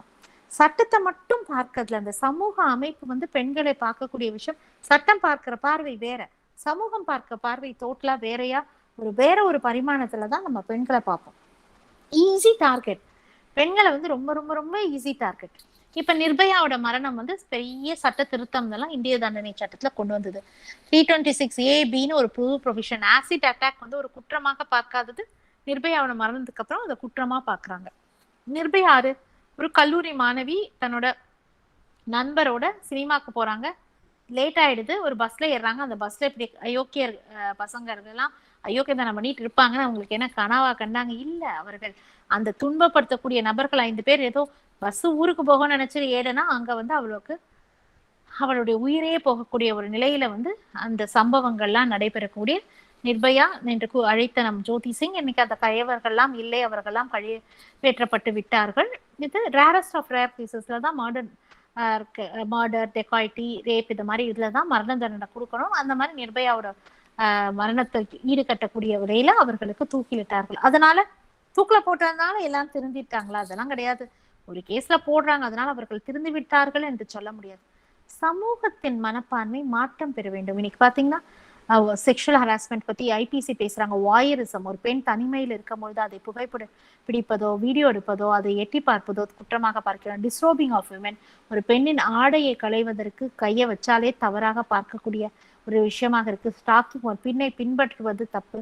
செக்ஷுவல் ஹராஸ்மெண்ட், இதே செக்ஷுவல் ஹராஸ்மெண்ட்ங்கிற விஷயத்தை நம்ம பார்க்குறோம். எதெல்லாம் செக்ஷுவல் ஹராஸ்மெண்ட் அப்படின்னா, உடல் ரீதியாக ஏற்படக்கூடிய விஷயங்கள், வார்த்தை ரீதியாக ஏற்படக்கூடிய விஷயங்கள், உடல் மொழி பாடி லாங்குவேஜ் எல்லாம் ஏற்படக்கூடிய விஷயம், அப்புறம் irrelevant ஜோக்ஸ், இரட்டை அர்த்தமா பேசக்கூடிய விஷயங்கள், போனோகிராஃபிக் மெட்டீரியல் அனுப்புறது தேவையில்லாம. எப்போ வந்து ஈஸி டார்கெட்டா ஒரு பெண் வருவாங்கன்னா, நம்ம பயத்தை காட்டிட்டே இருப்போம். ஒரு பெண்ணை வந்து நான் பயப்படுறேன், அந்த பயத்தை தான் அவனுக்கு வந்து ரொம்ப தீனியா இருக்கும். நான் பயப்படுறேன், நீ செஞ்சதுக்கு எனக்கு பயம் வந்துருச்சு, நீ இப்படியெல்லாம் செய்யாத, நான் வந்து அடிப்பணியதே கூடாது. என்னடா அது ஆதிலட்சுமி வந்து நம்மளுக்கு வந்து ஒரு செஷன் எடுத்துட்டு அடிப்பணியாதேங்க அப்படின்னா, ஈஸி டார்கெட்டா இருக்காதீங்க. யாராவது உங்களை நல்லவன் சொல்லலைனாலும் பரவாயில்ல, சொர்ணா கமர் இருக்கான்னு சொன்னாலும் பரவாயில்ல, ஈஸியா உங்களை அட்டாக் பண்ணிக்கலாங்கிற ஒரு நிலைக்கு நீங்க போகாதீங்க. இந்த அன்புல தான் நம்ம நிறைய ஏமாறுவோம். யாவனாவது வந்து உன்னை அப்பா மாதிரின்னு சொன்னா சொத்துல பாதி கொடுங்க, அப்புறம் நான் அப்பாவா இல்லையான்னு நான் உங்களை சொல்றேன்னு கேளுங்க. யாராவது சகோதரன்னு சொன்னா நம்ம கூட பகிர்ந்துக்கிறாங்களா சொத்துல பாதி? எதுக்காக நம்ம கிட்ட பழகுறாங்க, எதுக்காக நம்ம கிட்ட வராங்க? நம்மளோட சோகங்களையும் துக்கங்களையும் அவங்க வந்து பயன்படுத்திக்கிறாங்களா? இதெல்லாம் ஆராய்ச்சி பண்ண வேண்டிய விஷயம். நம்ம அதுல கோட்டை விட்டுருவோம். நம்ம வந்து தெரிஞ்ச நபர்களால தான் நம்மளுக்கு நடக்கக்கூடிய குற்றங்கள் இருக்கும். நம்மளை சுத்தி இருக்கக்கூடிய தெரிந்த நபர்களால் பாதிப்படையக்கூடிய பெண்கள் வந்து ஏராளமா இருக்காங்க. அது இதுதான் வன்முறை, இதுதான் குற்றம் செய்யக்கூடியவர்கள் நம்ம அறிஞ்சுக்காம நம்ம ஏமாறுற விஷயங்கள் கூட இருக்கு. பெண்களுக்கும் குழந்தைகளுக்கான உங்களுக்கு போகக்கூடிய இடங்கள் தாண்டி உங்களுக்கு ஹெல்ப்லைன் நம்பர்ஸ் இருக்கு. 1098, 1091 அந்த மாதிரி ஹெல்ப்லைன் நம்பர்ஸ். கூகுள்ல போய் சர்ச் பண்ணுங்க. நீங்க எல்லாம் யங்ஸ்டர்ஸ் தான். கூகுள்ல போய் சர்ச் பண்ணா எங்கெங்கெல்லாம் வந்து உங்களுக்கு பாதுகாப்பா இருக்கும் அப்படிங்கிற நிறைய விஷயங்களை வந்து கூகுள்ல வந்து போர்ட்ரே பண்ணியிருப்பாங்க. உங்களுக்கு அங்க போனீங்கன்னா நிறைய சட்டங்களை பத்தின ஒரு தெளிவு இருக்கும். இந்த மாதிரி நிறைய விஷயங்கள் இருக்கும். அதனால நீங்க வந்து தயவு செஞ்சு பெண்கள் எல்லாருமே சட்டத்தை பத்தின கொஞ்சம் புரிதலும், எங்கேயும் நீங்க தீர்வுக்காக போகணுங்கிற புரிதலும் நிறைய இருக்கு. ரேப் லாஸ் எல்லாம் மாறி இருக்கு, பாலியல் வன்முறையான சட்டங்கள் மாறி இருக்கு, நிறைய விஷயங்கள் இருக்கு. இன்னைக்கு பாத்தீங்கன்னா பெண் பாதிப்படைஞ்ச பெண் வந்து நேரடியா காவல் நிலையத்தை புகார் கொடுக்கலைன்னா காவலர்களே அந்த பெண் இருக்க இடத்துக்கு போவாங்க. அதே மாதிரி பெண் பாதிப்படைஞ்ச குழந்தையோ பெண்ணோ பாலியல் வன்முறையினால எதிர்த்தரப்பை என்னைக்குமே பார்க்கவே வேண்டாம். அதே மாதிரி இன்னைக்கு 0 எஃப்ஐஆர். எங்க வேணா நீங்க வந்து புகார் கொடுத்தா அந்த நியர்பை போலீஸ் ஸ்டேஷன்ல நீங்க எங்க போகணுமோ அங்க போயிடும். அதே மாதிரி மெடிக்கல் எக்ஸாமினேஷன்ல 2 ஃபிங்கர் டெஸ்ட் கிடையாது. அதே மாதிரி கோர்ட்ல சீஃப் எக்ஸாமினேஷன், கிராஸ் எக்ஸாமினேஷன், ரீ எக்ஸாமினேஷன்ல வந்து யாருமே உங்களை வந்து நாராசமான கேள்விகளை, உங்க கேரக்டர் அசாசின் பண்ற கேள்விகளை இதுக்கப்புறம் கேட்க முடியாது. சட்டம் ரொம்ப ரொம்ப மாறிடுச்சு. இந்த உலகம் ஆரம்பிக்கும் போது எப்படி இருந்தது நான் வந்து சொன்னேன், போலீஸ் ஸ்டேட்டும் வெல்ஃபேர் ஸ்டேட்டும். அதே மாதிரி முன்னாடி இந்த சட்டங்கள்லாம் ஆங்கிலோ சாக்சன் லான்னு சொல்லுவாங்க, பிரிட்டிஷர்ஸால நம்ம கொடுக்கப்பட்ட சட்டங்கள். இந்த சட்டங்கள்லாம் எப்படி இருக்கும் அப்படின்னா, குற்றம்னா என்ன, அதுக்கு என்ன தண்டனை, இந்த குற்றவாளியை யார் விசாரிக்க ஆரம்பிப்பாங்க, அந்த விசாரணை அறிக்கை எப்போ தாக்கல் பண்ணுவாங்க, அந்த குற்றவாளியின் பார்வையிலேயே தான் சட்டம் இருக்கும். விக்டிம் பாதிக்கப்பட்டவர்கள் பார்வையில சட்டம் இல்லை. சட்டம் வந்து இந்த தப்பு பண்ணோன்னு அஃபென்ஸ் அகெயின்ஸ்ட் ஸ்டேட் ஆயிடும். அது பப்ளிக் ப்ராசிக்யூட்டர் வருவாங்க. சமீபத்துலதான் ஒரு 10-15 வருஷங்களா தான் விக்டிம்ங்கிற ஒரு விஷயத்த வந்து கிரிமினல் ப்ரொசீஜர் கோட்ல கொண்டு வந்து பாதிப்படைந்தவர்கள் நிலை, அவர்களுக்கான விக்டிம் காம்பன்சேஷன், விக்டிம் எப்படி கையாளணும், பாதிப்படைந்தவர்களுக்காக பார்க்கக்கூடிய சட்டங்கள் பார்வைகள் மாறி இருக்கு. சரி, சட்டத்தை பத்தி பேசினா பல நாட்கள் பேசலாம், பேசிக்கொண்டே இருக்கலாம். இங்க இருக்கக்கூடிய எல்லாருக்கும் சொல்ல ஒரே விஷயம் தான் மீண்டும் மீண்டும் வலியுறுத்துது. சுய கட்டுப்பாடுங்கிற ஒரு விஷயம் இருக்கு. அந்த சுய கட்டுப்பாடு இருந்தாதான் சுய மரியாதை நம்மளுக்கு வரும். நம்ம எப்ப நம்ம மதிப்போம்னா, நமக்கு ஒரு சுய கட்டுப்பாடு இருந்தாதான் நம்மளே மதிக்கக்கூடிய ஒரு தன்மை நமக்கு வரும். ஸோ செல்ஃப் ரெஸ்பெக்ட் அப்படிங்கிற விஷயத்த நம்ம என்னைக்குமே யாருக்குமே கைவிடக்கூடாது. பெண்களை ஈஸியா இலக்கா பண்ணணும் அப்படின்னா கேரக்டர் அசாசினேட் பண்ணுவாங்க. நான் நிறைய பப்ளிக் இன்ட்ரெஸ்ட் லிட்டிகேஷன் தாக்கல் பண்ணுவேன், நிறைய சென்சேஷனல் வழக்குகள்லாம் பண்ணுவேன். எனக்கு நிறைய ஆதரவு இருக்கிறத விட எதிர்ப்புகளும் கூட நிறைய இருக்கும். என்னை பத்தி தவறா பிரச்சாரம் பண்ணுவாங்க. என் குடும்பத்துல இருந்து, குடும்ப உறுப்பினர்கள் இருந்து, நான் பணி செய்யற இடத்துல இருந்து, நான் பப்ளிக்ல இருந்து எங்க போனாலும் ஏதாவது ஒரு எதிரிகள் வரும்போது தாக்குவாங்க, நான் சரியில்லைன்னு சொல்லுவாங்க, நான் வந்து கேரக்டர் சரியில்லைம்பாங்க. இதெல்லாம் இயல்பா அமையக்கூடிய ஒரு விஷயம். எப்படின்னா, நான் எல்ஜிபிடி கம்யூனிட்டிக்காக ஒரு 20 ஆண்டுகள் பணி செய்யறேன். ஒரு 18-19 வருஷத்துக்கு முன்னாடி இந்த எல்ஜிபிடிக்காக நான் பணி செய்யறேங்கிறது என்னோட சர்க்கிள்ல தெரியும். என்னோட லீகல் ப்ரொஃபஷன்ல 30 ஆண்டுகள் பணி செஞ்சுட்டு இருக்கேன். நான் கிட்டத்தட்ட 20 ஆண்டுகள் தொடர்ந்து அவங்களுக்காக பணி செய்றேன். இந்த வர சனிக்கிழமை கூட அவங்களுக்காக ஒரு மாநாட சென்னையில வந்து நான் ஏற்பாடு பண்ணியிருக்கேன். அது லைவா வரக்கூடியவர்கள் அதுல வந்து கலந்துக்கக்கூடிய ஒரு நிகழ்வாக அதை நான் பண்ணியிருக்கேன். இப்படி நான் பண்ணிட்டு இருக்கும்போது ஒரு வழக்குல என்ன பண்றாரு, எதிர்த்தரப்பு வக்கீல் வந்து என்னை விட்டு கொடுக்க சொல்லி நான் விட்டு கொடுக்கல. கவுண்டர்ல அது ஒரு விவாகரத்து வழக்கு. நான் மனைவிக்காக நான் வந்து ஆஜராகேன். அந்த மனைவி வந்து ஒரு சினிமாவில் புகழ்பெற்ற ஒரு நடிகையாக விளங்கக்கூடியவர்கள்.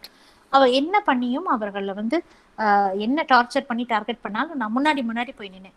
கவுண்டர்ல என்ன போட்டுட்டாங்கன்னா, எனக்கும் அந்த பெண்ணுக்கும் ஒரு லெஸ்பியன் ரிலேஷன்ஷிப், அதான் பெண்ணுக்கும் இருக்கக்கூடிய உறவுன்னு போட்டாங்க. கவுண்டர் வாங்கிட்டு அப்புறம் அதை படிச்சு பார்த்தோன்னா நேரா நீதிமன்றத்துல போய் இதை எப்படி பர்மிட் பண்றீங்க அப்படின்னு. இல்லம்மா அதை போட்டுட்டாங்க பரவாயில்ல. நான் கோபமா கேட்டேன் நீதியரசர் கிட்ட, போட்டுட்டாங்கன்னா கவுண்டர் எது வேணா பர்மிட் பண்ணலாமா சார்? நானும் அவங்களும் ரிலேஷன்ஷிப்ல இருக்கோன்னு இன்னைக்கு நீங்க ப்ரூவ் பண்ணுங்க. அவங்க கூட என்ன மேடம் என் பேரை எப்படி ரிப்பேர் பண்றது, நீங்க அமைதியா இருங்க, நான் இதை என்னோட வழக்கா எடுத்துட்டு போகிறேன். இந்த கவுண்டரை அவங்க வித்ட்ரா பண்ணும். இல்லைன்னா இந்த போட்ட ஒரு வழக்கறிஞர் தான் போட்டிருப்பாங்க, இந்த வழக்கறிஞர் தான் சொல்லியிருப்பாங்க, இல்ல இவர் தான் சொல்லியிருப்பாரு. இதை நான் வந்து பெரிய அளவுல நான் எடுத்துட்டு போவேன். இதை என்னை வந்து தவறா சொல்றீங்களா இல்ல அவங்கள தவறா சொல்றீங்களா அப்படின்னு நான் சண்டை போட்டு அந்த அவங்க கொடுத்த கவுண்டரை நான் வந்து எடுக்க சொன்னேன். அதாவது உடனே அப்படியே அந்த நீதிமன்றத்திலேயே அவர் வந்து அந்த எதிர்த்தரப்பு கிளையண்ட் வந்து கிழிக்கிறார் அந்த கவுண்டரை. அதாவது வேகமா அப்படி வந்து கிழிக்கிறாராம். அதுக்கும் சத்தம் போட்டேன். ஒரு கோர்ட் டாக்குமெண்ட் ரிட்டர்ன் எடுக்கிறாங்க, உங்க முன்னாடியே கிழிக்கிறது கேள்வியில்லை. ஏன்னா சுத்தி வர ஆண்களா இருக்கக்கூடிய உலகமா இருக்கும். சில நேரங்கள்ல நம்ம எந்த ஒரு பொசிஷன்ல பெரிய ஐபிஎஸ் ஆபீசரா இருப்போம், நமக்கு பாலியல் வன்முறை நடக்கும். புகழ்பெற்ற நடிகையா இருக்கும், பாலியல் வன்முறைனா என்ன? உடல் ரீதியா நம்மள தடவனா கூட வன்முறை தான். நம்ம போட மீட்டிங்ல தேவையில்லாம ஒருத்தன் தடவும் போது, அப்ப இந்த ஆண்களுக்கான உலகத்திலேயே நம்ம இன்னும் வாழறோமா அப்படிங்கிறது. ஆமா, ஏன்னா பார்லிமெண்ட்ல சட்டம் ஏற்றும் போது எத்தனை பெர்சன்டேஜ் விமன் இருக்காங்க? இப்பதான் 10%. இந்த சட்டம் எல்லாம் ஏற்றும் போது 2%, 3%. ஆனா அரசியல்ல பெண்கள் வரணும். எனக்கும் அரசியல் வர ஆசை. ஆனா என் ப்ரொஃபஷன் என்ன வந்து அப்படியே கையில அப்படியே வச்சுட்டே இருக்கு. விடுற நேரத்துல அரசியல்ல வேணா வந்துடலாம். நம்ம பாலிடிக்ஸ்க்கு வரும்போது, நம்ம பவர்ஃபுல்லான பொசிஷன்ஸ்க்கு வரும்போது தான் நமக்கான சட்டங்களை நம்மோட பார்வையில, ஆண்களின் பார்வையில ஏற்றி கொண்டு இருந்த அந்த இயற்றி கொண்டு இருக்கும் பெண்களை பாதுகாக்கும் சட்டத்தை பத்தி நாம பேசிட்டே இருக்கும் போது சில நேரங்கள்ல நெருடலா இருக்கும். இது நம்மளுக்கு பெண்களுக்கு சப்போர்ட்டே பண்ணலையே, இது சப்போர்ட் பண்ற மாதிரி ஒரு மேல் பூச்சு தானே இருக்கு. ஏனென்றால் அதை விவாதிக்கக்கூடிய நிலையில இருக்கவங்க ராஜ்யசபா, லோக்சபால, நம்ம அசம்பிளியில இருக்கக்கூடியவங்க பெரும்பாலான ஆண்கள் இருக்காங்க. அப்ப நம்ம 33% நம்ம இல்ல, 50 விழுக்காடு கேட்கக்கூடிய நிலையில இருக்கோம். அப்ப நம்ம இத்தனை பேர் முன்னாடி வந்து போராடினால் மட்டும்தான் நம்மளுக்கு ஒரு சட்டமே நம்மளுக்கு வந்து நம்மளுக்கு பாதுகாப்பு சட்டம் வரும். இன்னொன்னு, நிறைய பெண்கள் வந்து ஒரு தப்பு நடந்துருச்சு, ஒருத்தர் லவ் பண்ணிடுறாங்க, அவங்க ஏதோ ஒரு ஏமாந்துடுறாங்க, ஒரு தவறான உறவு நடந்துருச்சு, தன்னை மாய்த்து கொள்ளுகிறார்கள். இல்ல கணவர் வந்து வேறொரு பெண்ணோட போயிடுறாங்க, தன்னோட வீரை மாய்த்து கொள்ளுகிறார்கள். தன்னால வாழ முடியல, எல்லாரும் தம்மளை வந்து தவறான ஒரு பாதைக்கு தான் கூப்பிடுறாங்க. ஒரு பெண் என்றாலே போக பொருள் தான், பாலியல் இச்சையை வந்து தீர்க்கக்கூடிய ஒரு நிலையில இருக்கா, தன்னை வருத்தி கொள்ளுகிறார்கள். நம்ம உடம்பு வந்து நமக்கு சொந்தம்தான், ஆனாலும் சட்டம் நமக்கு அதை சொந்தமாக்கல. அந்த உடம்பும் உயிரும் பிரியறதுக்கு நம்மளுக்கு வழிவகை செய்ய சட்டம் நம்மளுக்கு வழிவகையே கொடுக்கல. To commit suicide is an offense. எனக்கு தான் எவ்வளோ பிரச்சனை, மாலையில பிரச்சனை, போயிடலாமான்னு நினைக்க தோணும். போக முடியுமா? சட்டம் பிடிச்சிருக்கோம், சட்டம் நம்மளை போக விடுமா? நிறைய நேரங்கள்ல தவறான முடிவுகள். சரி, தெரியாம தான் யாரையோ காதலிச்சிட்டோம், பரவாயில்ல. ஆனா அந்த காதல் நம்ம உயிரை போக்கக்கூடிய நிலையில இருக்கக்கூடாது. ஆனா அதுக்குதான் காதலிக்கிறதே கரெக்டான வயசுல காதலிக்கணும். கல்யாணமும் அந்த வயசுல தான். நான் நிறைய குழந்தைகள் நான் பாக்குறேன், திருமண வயது என்னன்னா 18 வயசு முடிச்சோன்னா ஆணும் பெண்ணும் ஓடிடுறாங்க. திவ்யா இளவரசன் கதையில என்னாச்சு? பெண்ணுக்கு 18 வயசு தாண்டிடுச்சு, ஆணுக்கும் 18 வயசு தான் தாண்டிச்சு. 21 வயசு ஆனாதான் ஆணோட திருமணம் செல்லுபடி ஆகும் இந்தியால. இந்த 18 வயசு மட்டும்தான் நம்மளுக்கு தெரியும், நம்ம கல்யாணமே செல்லாதுன்னு தெரியாத நிலைகள் இருக்கும். படிக்கிற வயசுல படிக்கணும், காதலிக்கிற வயசுல தான் காதலிக்கணும், கல்யாணம் கட்டிக்கிற வயசுல தான் பண்ணணும். சின்ன சின்ன குழந்தைகள்லாம். அப்புறம் குழந்தை திருமணம் பெற்றோர்களே செய்து வைக்கக்கூடிய நிலைகளும் இருக்கு. எங்க நம்ம தவறு செய்யறோமோ, நம்ம தெய்வ பிறவிகள்லாம் கிடையாது, தவறெல்லாம் செய்யதான் செய்வோம். ஆனா அந்த தவறு வந்து திருப்பி ரிப்பீட் பண்ணாம இருந்தாலே போதுமே. சரி, யாரோ செஞ்ச தவறுக்கு நம்ம ஏன் நம்மளை மாய்க்கணும்? தவறு செஞ்சவங்க யாரோ ஒருத்தங்க தானே. அப்ப சரி, அந்த தவறுல நீங்க கொஞ்சம் இன்புட் இருந்தாலும் மீண்டும் அந்த தவறு செய்யாமல் நீங்க பார்க்கலாம். இதுக்கு இந்த சமூக அமைப்பும் பெண்களை பெற்ற பெற்றோர்களும் இந்த இன்ஸ்டிடியூஷனும் எத்தனை குழந்தைங்க தொடர்ந்து பார்த்துட்டு தான் இருக்கும். 17-18 வயசுக்குள்ள ஊடகங்கள் சொல்லிக்கொண்டே இருக்கிறது. சரி, தவறு எங்க நடக்கிறது? நம்ம வீட்டுல அன்பா இல்லையா? பெற்றோர்கள் படிப்புல உங்க மனசை செலுத்துங்க. அன்பை யாரும் காட்டவே வேண்டாம். வேறொரு வழியில போங்க. அன்பை தேடி போகாதீங்க. வீட்டுல இருக்க அப்பா அம்மா அண்ணன் தம்பி இவர்கள் போதும். வெளியில போய் நீங்க அன்பை தேடாதீங்க. அப்பா மாதிரின்னு சொல்லுவாங்க, அண்ணன் மாதிரின்னு சொல்லுவாங்க, தம்பி மாதிரின்னு சொல்லுவாங்க, ஃப்ரெண்டுன்னு சொல்லுவாங்க, நான் உன்னை கடைசி வரைக்கும் காப்பாத்துவேன்னு சொல்லுவாங்க. அந்த கடைசி எது வரைக்கும் காப்பாத்துவாங்க? உங்கள் உடலின் பசியை அவர்கள் ஆற்றிக்கொண்டால் நீங்கள் யாரோ புளித்த மாவாக மாறிடுவீங்க. நம் உடல் கவர்ச்சி மட்டும்தான் அவர்களுக்கு. நம்மை நாம் பாதுகாத்துக்கணும். நம்ம எவ்வளோ நம்ம பொக்கிஷங்களை நம்ம பாதுகாத்து வச்சிருக்கோம். சர்டிபிகேட்ஸ் பத்திரமா வச்சுக்கிறோம், தங்க நகையை பத்திரமா வச்சுக்கிறோம், வெள்ளி சாமான பத்திரமா வச்சுக்கிறோம், யாரோ சின்ன வயசுல கொடுத்த அந்த மெமெண்டோவை பத்திரமா வச்சுக்கிறோம், நம்மளோட மெடல்ஸை பத்திரமா வச்சுக்கிறோம், நம்மளோட உசுறு நம்மளோட உடம்பு அதை ஏன் நம்ம பத்திரமா வச்சுக்க மாட்டேங்கிறோம்? ஏன் தப்பு செஞ்ச குழந்தைங்களை திருப்பி திருப்பி திருப்பி போய் தப்புன்னு சொல்லி விக்டிமைசேஷன் ஆஃப் த விக்டிம், திருப்பி திருப்பி அவர்களை குறை சொல்லாமல் இருக்க வேண்டிய சமூகம். தப்பு ஆயிடுச்சு, என்னதான் பண்ண முடியும்? பெரும்பாலான தற்கொலைகளுக்கு காரணம் தான் செய்த தவறுக்காக இல்லை. இந்த தவறை சமூகம் மீண்டும் மீண்டும் ஞாபகப்படுத்தி காயப்படுத்தி கொண்டே இருக்கிறது. இந்த சமூகத்திற்கு ஒரு சாட்டையடி கொடுக்க வேண்டும் என்று தன் உயிரை மாய்த்து கொள்ளுவதனால் சமூகம் திருந்தி விடுமா? திருந்தாது. ஒரு பெண்ணை தவறாக சித்தரித்தால் மட்டுமே எதிராளிக்கு சந்தோஷம் என்றால் சித்தரித்தவரின் தவறு நம்முடைய தவறு கிடையாது.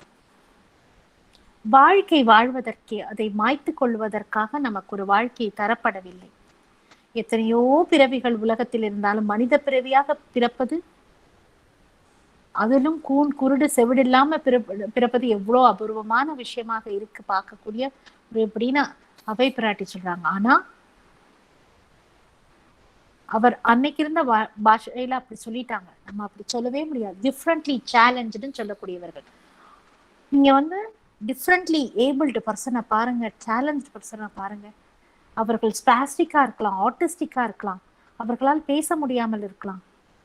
இதெல்லாம் இல்லாம பிறந்தாதான் நல்ல பிறவின்னு சொன்ன ஒரு நிலை இருந்த காலம் போட்டு இவையெல்லாம் இருந்தாலும் கூட நான் நல்ல பிறவிதான் அவர்கள் வாழ்கிறார்கள். மாற்றுப்பாலினமாக தன்னை மாற்றிக்கொண்டவர்கள் வாழுகிறார்கள். அவர்கள் சமூகம் ஏசாத ஏச்சா, பேசாத பேச்சா? அப்ப எவனோ ஒருத்தன் தவறாக நம்மை பார்த்து விட்டான், இல்ல தவறாக பார்ப்பதற்கு நான் அனுமதித்து விட்டேன், இனி நான் உலகத்தில் வாழ்வதற்கு அர்த்தம் ஏது? தொடர்ந்து ஏன்னா இதுல புகழின் உச்சியில் இருப்பவர்களே சில நேரங்களில் தவறான முடிவுகளை இருக்கும்போது அவர்களை பார்க்கக்கூடியவர்களுக்கும் இந்த முடிவு சர்வசாதாரணமாக மாறிவிடக்கூடிய ஒரு விஷயமாக இருக்கிறது. ஜெண்டர் ஈக்குவாலிட்டி என்று நாம் பார்க்கும்பொழுது அனைத்து பாலினத்தையும் சமமாக பார்க்கக்கூடிய ஒரு மனநிலை வர வேண்டும். பெண்ணையும் ஆணையும் மாற்றுப்பாலினத்தையும் சமமாக பார்க்கக்கூடிய மனநிலை வர வேண்டும். இந்த நாடு சுபிக்ஷம் அடையக்கூடிய ஒரு நாடாக இருந்தால் ஒரு பெண்ணிற்கு உயரிய ஸ்தானத்தை கங்கை யமுனை அப்படின்னு நதிகளுக்கு கொடுப்பதனால், லக்ஷ்மி சரஸ்வதி என்று கடவுளுக்கு கொடுப்பதனால் பெரிய உயர்வில்லை. ஒரு பெண்ணை பெண்ணாக பாவித்து அவர்களுடைய கஷ்ட நஷ்டத்தில் பங்கெடுக்க அவர்களுக்கு உடன் பயணிக்க கூட ஒரு சமூக அமைப்பா, குடும்பமும் பணி செய்யக்கூடிய இடமும் பொது அமைப்பும் அனைவரும் இருந்தால் மட்டுமே அந்த பெண்ணுக்கு அந்த ஆதாரத்தை கொடுக்கக்கூடிய, அதாவது பெண் அப்படி கொடி மாதிரி இருக்கும் போது படரக்கூடிய ஒரு இடமா, முல்லைக்கு தேர் கொடுத்தான் பாரு, அந்த தேராக கூட நம்ம இருக்கக்கூடிய இடமா இருக்கணும். ஆனா எந்த இடத்துல படறதுன்னு அந்த பெண்ணுக்கு தெரியணும். பெண் அதை she has to find out which is the right place to approach. Cyber space, இதையும் சொல்லிட்டு நம்ம நிறைவு பண்ணிக்கலாம். இன்னைக்கு cyber space, Facebook, WhatsApp, Twitter, இதுல தான் அதிக அளவுல பெண்கள் நம்ம பகிர்ந்துக்கிறோம். நம்மளோட முகத்தை அழகா போட்டுறோம், லைக் நிறைய வருது, அதை எடுத்து கொண்டு போய் மார்க் பண்ணி வேற ஒரு இமேஜோட போட்டு அதை வியாபாரம் பண்ணிடுவான். ஃபேஸ்புக்ல தேவையில்லாத ஃப்ரெண்ட்ஷிப்ஸை நம்ம டெவலப் பண்ணிக்கிட்டு இருக்கோம். இதெல்லாம் எங்கே கொண்டு போய் ஒரு பெண்ணை விட போகிறது? நம்ம யாரோட பழக்கிறோம், எப்படி பழக்கிறோம் தெரிஞ்சவங்களே தெரியல. ஃபேஸ்புக்ல முகமறியாத ஒரு உலகம், குற்றவாளி யாருன்னே தெரியாத ஒரு விஷயம். இப்ப நீங்க பழகும் போது பார்த்து பழகுங்க, எப்படி பழகணும் பழகுங்க. ஒரு முறை தவறு நடந்தால் அந்த தவறு நடக்காமல் பார்ப்பதுக்கு பழகி கொள்ளுங்கள். ரொம்ப முக்கியமான விஷயம். பெற்றோர்களை மதிக்கணும், ஆசிரியர்களை மதிக்கணும், இந்த சமூகத்துல இருக்க எல்லாரையும் மதிக்க கட்டுக்கணும். Give respect and take respect. இந்த உலகம் சரிவர இயங்க வேண்டும் என்றால் பெண் இந்த உலகத்தில் அந்த இயக்கத்தோடு செல்ல வேண்டும் என்றால், நிறைய பேர் என்கிட்ட வந்து சொல்லுவாங்க, எங்க வீட்டுல எனக்கு ஃப்ரீடம் கொடுத்துருக்காங்க. அப்படி பார்ப்பேன், யாராவது கொடுத்து நம்ம வாங்குறது பேரு ஃப்ரீடம். S, correct. எங்க வீட்டுல எனக்கு எல்லாமே இருக்கு, எதையுமே தடை பண்ண மாட்டாங்க. அப்படி கிடையாது. நிறைய நேரங்கள்ல பெண் விருப்பப்பட்ட ஒரு விஷயத்தை பெண்ணாக செய்யக்கூடியது. இன்னொருத்தர் கொடுத்து நம்மளுக்கு அந்த சுதந்திரம் வரக்கூடாது. நாமே சுயம்புவாக இருக்கும் பொழுதுதான் பெண் விடுதலை வரும். ரொம்ப பெண்ணியவாதியோட கருத்தா சிலர் பார்த்தாலும் கூட,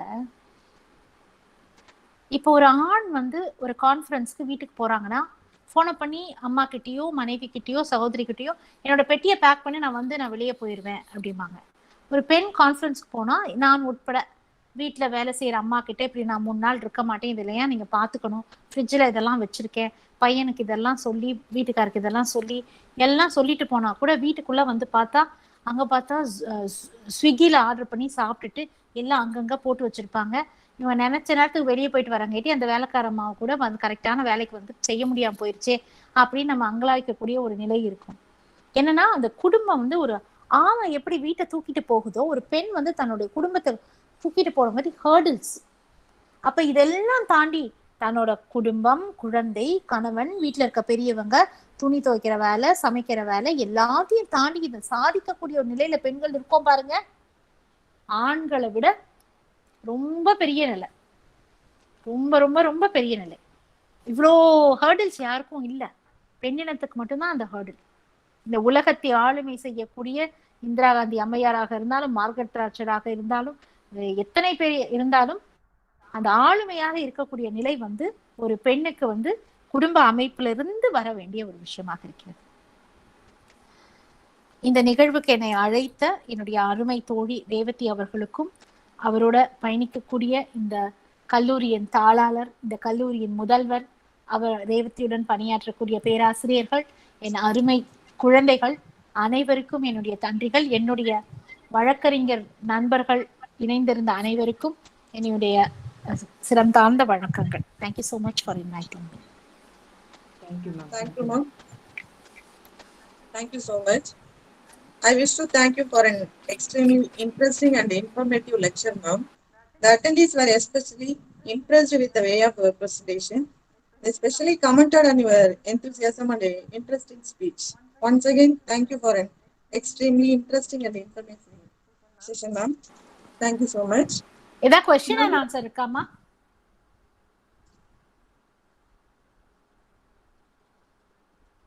Audience?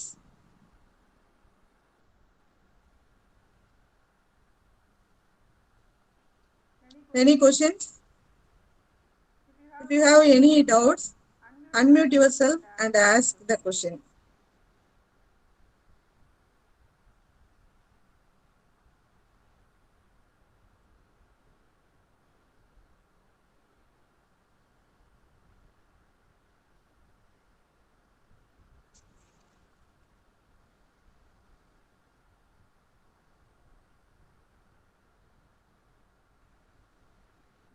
Thank you. Now I call Dr. S. Malini, Assistant Professor of Physics, to propose vote of thanks. Good evening to all. Honorable Correspondent Sir, beloved Principal Ma'am, most distinguished Chief Guest, and my dear colleagues. It's my privilege to propose vote of thanks on this occasion. On behalf of the Physics Department, I would like to thank our Correspondent Sir for providing necessary facilities and also encouraging us in all occasions. I express my sincere gratitude to our respected Principal Ma'am for guiding us in all our activities. Then I extend my special thanks to our most respected resource person, Mrs. Adilashmi Rohamurthy, Advocate High Court of Madras, for accepting our invitation and enlightening us through her informative speech. Our resource person dealt the topic with appropriate law and act, those helped the women to protect themselves. She also gave her personal experiences regarding the topic. Her way of expressing the topic is extremely superb. Thank you, ma'am. I wish to express my gratitude to the vice principals of our college for their guidance and support in organizing this great event. Next, I would like to thank the HODs, faculty members, and the students of our college. And also, I take this opportunity to extend my most sincere thanks to all faculty members and the students who have attended this program from various colleges. I am very happy to extend my thanks to our colleagues who gave their cooperation for arranging their program. Once again, I thank one and all. Okay, thank you, ma'am. Today program gets over. Thank you so much for your active participation.